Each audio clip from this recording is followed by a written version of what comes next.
Welcome to our deep dive.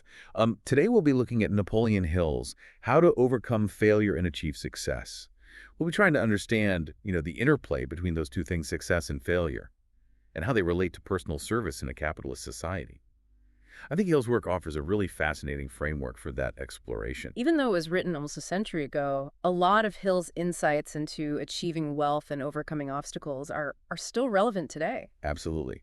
His work almost reads like a blueprint for ambition. It does. So we'll be focusing on extracting actionable insights from Hill's text and really examine how his principles can be applied to both personal and professional goals, even today. Yeah. So Hill starts off by laying out three foundational elements: desire, imagination, and planning. He basically says that desire is the initial spark, and it leads to the use of imagination to come up with concrete plans. And it seems like he puts a lot of emphasis on the practicality of those plans. Absolutely. Hill's adamant that plans must be workable, and they have to be constantly refined. Until a successful path emerges, he doesn't really see success as a single moment of brilliance, but really the culmination of an iterative process. It's almost like that anecdote about Thomas Edison and his thousands of failures before perfecting the light bulb. Right? Hill uses that very example to reframe failure as a series of necessary setbacks on the path to ultimate success. And he sees each perceived failure as providing valuable data and allowing for adjustments and refinements that ultimately lead to the desired outcome. So it's not about avoiding failure, but about learning from it. Exactly. Okay, so for somebody who wants to apply this to their own ambitions, where do they begin? So Hill would say it starts with clarifying your desire. So you really have to pinpoint what you truly want to achieve, and then engage your imagination to visualize various paths and formulate a plan that's practical and actionable. And then throughout that whole process, it's crucial to remain adaptable and embrace any setbacks you encounter as opportunities to gather information and refine your approach. That makes sense. Okay, so shifting gears a bit, Hill introduces this idea of the mastermind. Yeah. What is that? So the mastermind is essentially a strategic alliance of individuals who combine their experiences, their education, and imagination to achieve a common goal. He doesn't really give any specific examples of masterminds in action, does he? No, he doesn't. But you can imagine how these types of collaborations have been instrumental throughout history. Think about the Manhattan Project or the development of the internet, these massive undertakings that required the combined intellect and expertise of many individuals working together.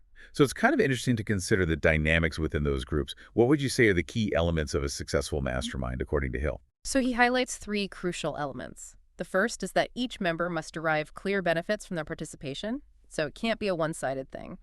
The second element is that the group needs to maintain regular meetings to make sure there's consistent communication and collaboration.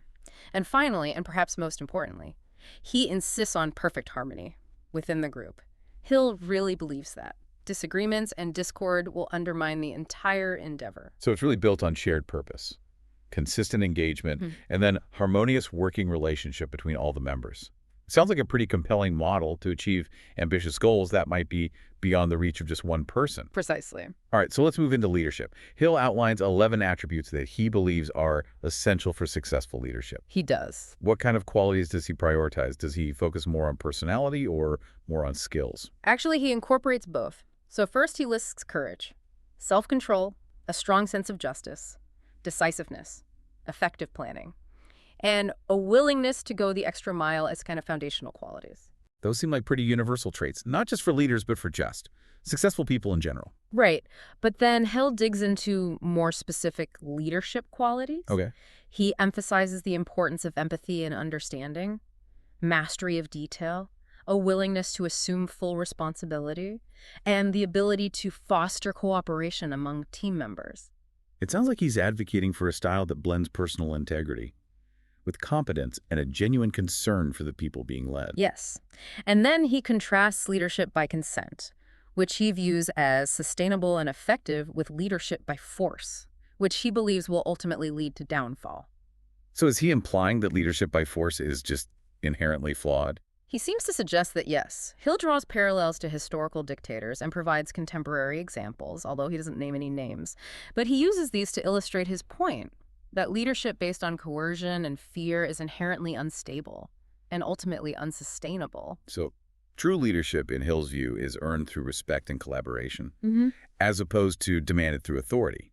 It's a Yeah, compelling argument. it is. Okay, so to kind of reinforce this point, Hill outlines 10 major causes of failure in leadership. Yeah. So he's basically giving us a guide of behaviors and attitudes to avoid if you want to be an effective leader. Exactly. Okay, so some of the key pitfalls he identifies include an inability to organize details, an unwillingness to render humble service, and an expectation of pay for knowledge rather than action. Hmm.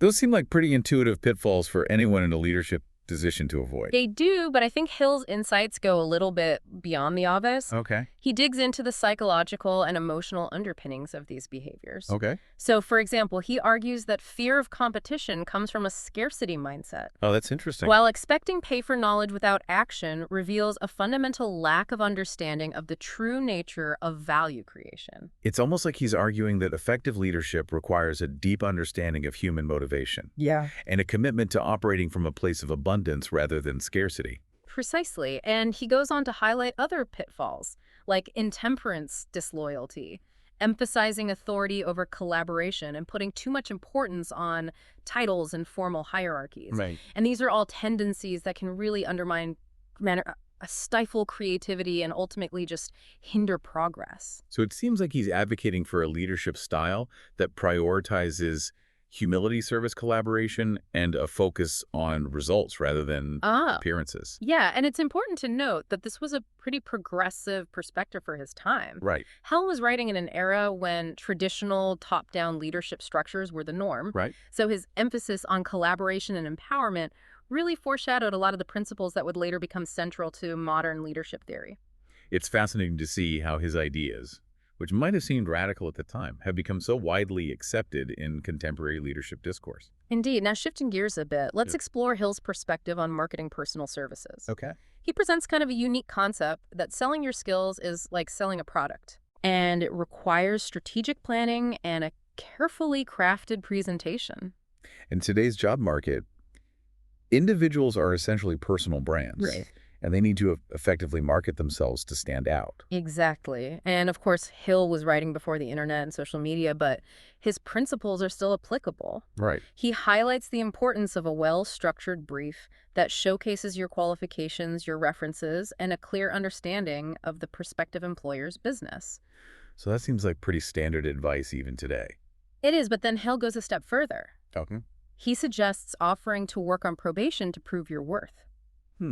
That's an interesting concept. It might seem a little counterintuitive, but Hill argues that it demonstrates confidence and a genuine commitment to delivering results. It's a way of aligning incentives, Yeah. showing a potential employer that you're willing to bet on yourself. Precisely, it shifts the dynamic from hire me and I'll prove my worth to give me a chance and I'll show you what I can do. It's a compelling approach, although it definitely requires a certain level of confidence It does. and a willingness to take risks. Indeed, now moving to the later part of his work, Hill makes a prediction that the employer-employee relationship is evolving into a partnership Okay. that's focused on serving the public.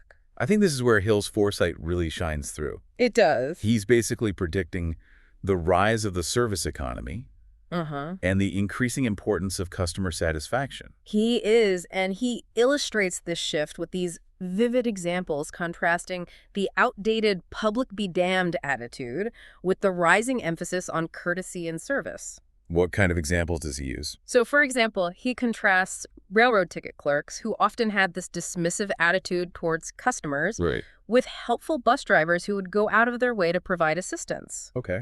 And he also compares austere bankers who seemed more interested in protecting their institutions than serving their clients, Yeah. with more accessible bank officials who made an effort to understand and meet the needs of individual customers. I think it's interesting how these seemingly mundane interactions can reflect a broader shift in societal expectations Right. and business practices. Exactly. Hill observed this trend emerging in his time, and it's only accelerated in the decades since. Right. In today's hyper-competitive marketplace, Yeah. businesses really understand that their success hinges on providing exceptional customer experiences. Yeah.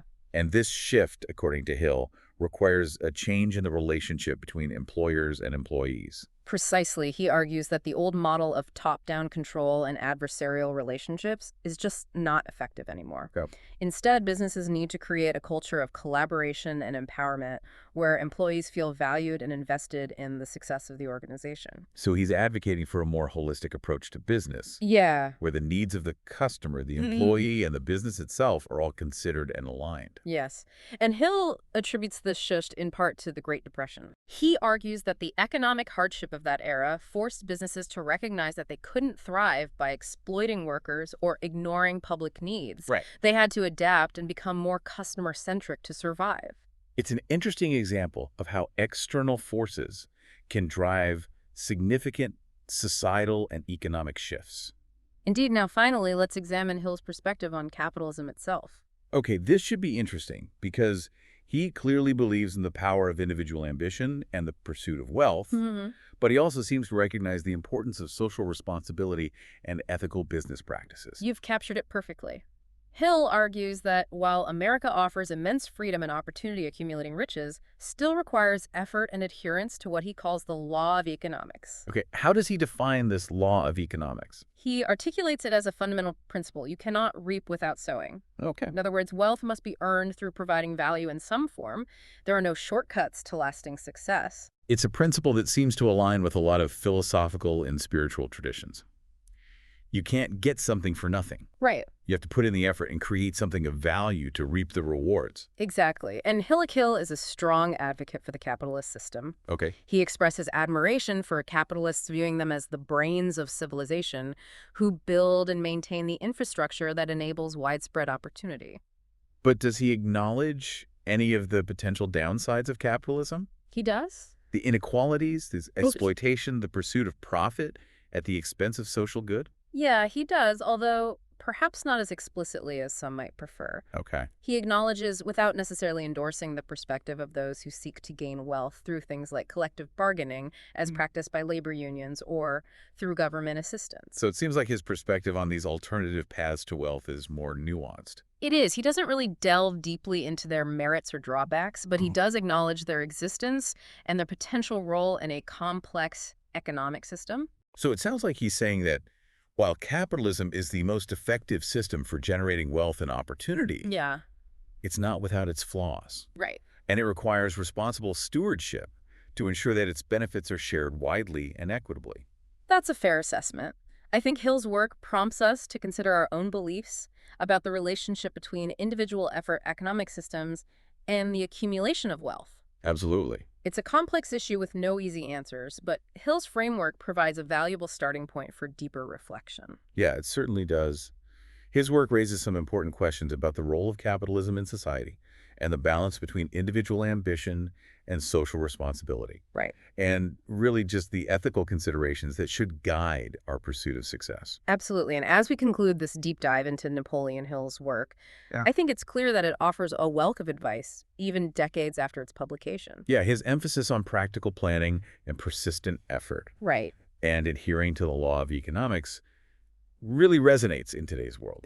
It reminds us that lasting success is built on, a foundation of value creation and service to others. It does, and it challenges us to examine our own roles within the system. Right. And how our actions contribute to its overall functioning. So one final thought-provoking question emerges from Hill's work. Okay.